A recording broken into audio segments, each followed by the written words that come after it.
Hello दोस्तों, मेरा नाम है ध्रुव गौतम और इस वीडियो में हम डिस्कस करने वाले हैं कि 12th कॉमर्स के बाद क्या करें। अगर आपने 12th कॉमर्स स्ट्रीम से किया है तो क्या क्या ऑप्शंस आपके पास रहते हैं, ये सब चीज़ें इस वीडियो में डिस्कस करेंगे। और इस वीडियो में थोड़े ट्रेडिशनल कैरियर्स में बताऊंगा और मॉडर्न कैरियर्स के ऊपर एक अलग वीडियो बना दूंगा। और वीडियो के लास्ट में मैं आपको बताऊंगा कि आपको कौन सा ऑप्शन चूज करना चाहिए। तो वीडियो स्टार्ट करने से पहले आपसे एक छोटी सी गुजारिश करना चाहूँगा, अगर आपने इस चैनल को सब्सक्राइब नहीं किया है तो प्लीज़ आप इस चैनल को सब्सक्राइब कर दीजिए और बेल आइकन को प्रेस कर दीजिए।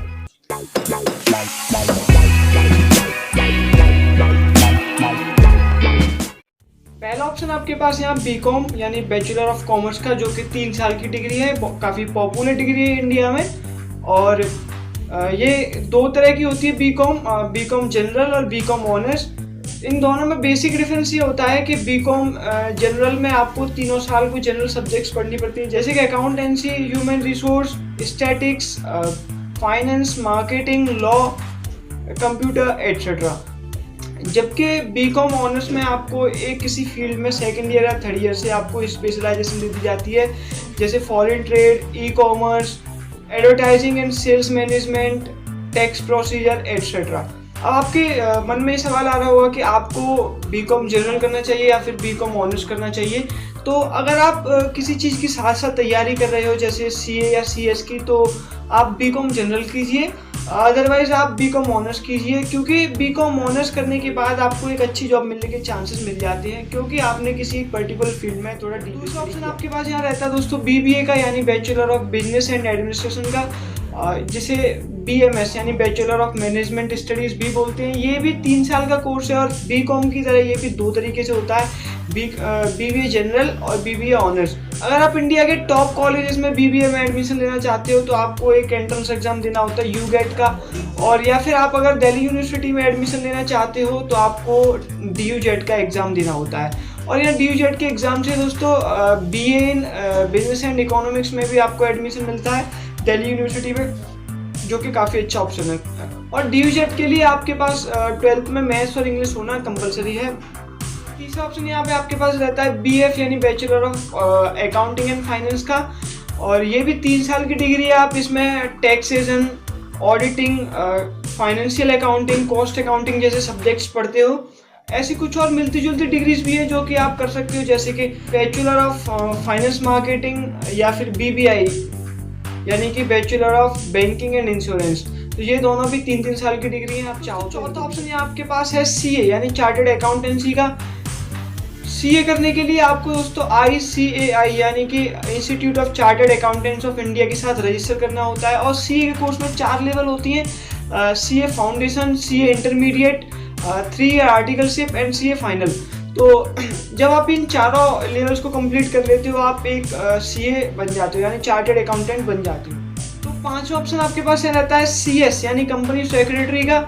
CS करने के लिए आपको ICSI यानी कि institute of company secretary of India के साथ में रजिस्टर करना होता है।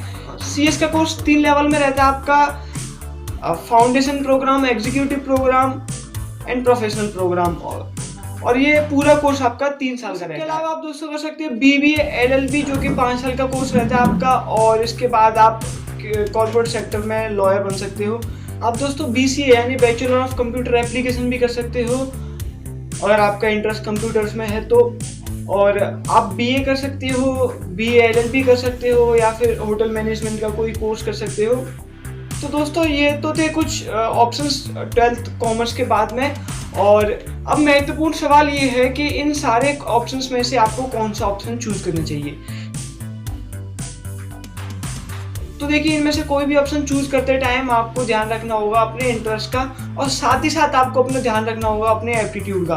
फॉर एग्जांपल, अगर आपका इंटरेस्ट सीए में है तो सीए जितना प्रेस्टिजियस और जितना अच्छा कोर्स है उतना ही डिफिकल्ट भी है। तो आपको देखना होगा कि आप एकेडमिक्स में अच्छे हो या नहीं। अगर एक जनरल केस देखें तो अगर आपके 12th में 80% से एबव आए हैं तो आप CA करिए, 70 to 80% आए हैं तो आप CS करिए। अगर आपके 65 से या 60 से बिलो आए हैं तो मैं रिकमेंड करूँगा कि आप CA या CS ना करिए।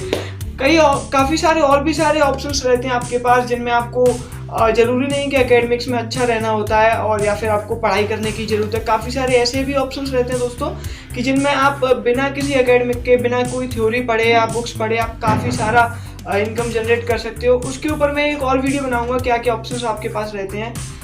तो अगर आपका इंटरेस्ट है अकाउंटेंसी में और कॉमर्स में और आप चाहते हो वाइडर स्कोप आगे फर्दर स्टडीज़ के लिए, तो आपको मैं रिकमेंड करूँगा कि आप बीकॉम करिए। अगर आपका इंटरेस्ट है बिजनेस और एडमिनिस्ट्रेशन में या फिर मैनेजमेंट में, तो आप बीबीए करिए। अगर आपका इंटरेस्ट है अकाउंटिंग में और फाइनेंस में, तो आप बीएएफ करिए। और अगर आप अपना करियर बनाना चाहते हैं बैंकिंग और इंश्योरेंस में, तो आप बीबीआई करिए। और अगर आप अपना करियर बनाना चाहते हैं स्टॉक मार्केट और ट्रेडिंग में, तो आप बीएफएम कर लीजिए।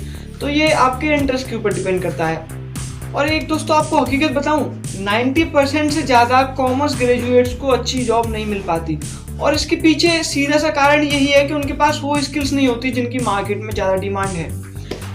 तो आप कोई सा भी कोर्स करिए, लेकिन ध्यान रखिए कि उस कोर्स को आप अच्छे से कीजिए और पूरी स्किल्स सीखिए काफ़ी अच्छे से। आई होप दोस्तों आपको ये मेरी बातें काफ़ी अच्छे से समझ में आई होंगी कि आपको क्या क्या ऑप्शन चूज़ करना चाहिए और क्या क्या ऑप्शन आपके पास अवेलेबल है। कोई डाउट है तो आप कमेंट करके मुझे पूछ लीजिए, मैं आपको रिप्लाई कर दूंगा। और इस वीडियो को लाइक कर दीजिए दोस्तों, और अपने जितने भी कॉमर्स के दोस्त हैं आपके, उन सबके साथ में इस वीडियो को शेयर कर दीजिए। तो अगर आपने इस चैनल को सब्सक्राइब नहीं किया दोस्तों, तो जल्दी से सब्सक्राइब कर दीजिए और बेल आइकन भी दबा दीजिए। चलते हैं दोस्तों, मिलते हैं आपसे नेक्स्ट वीडियो में। तब तक के लिए बाय, टेक केयर।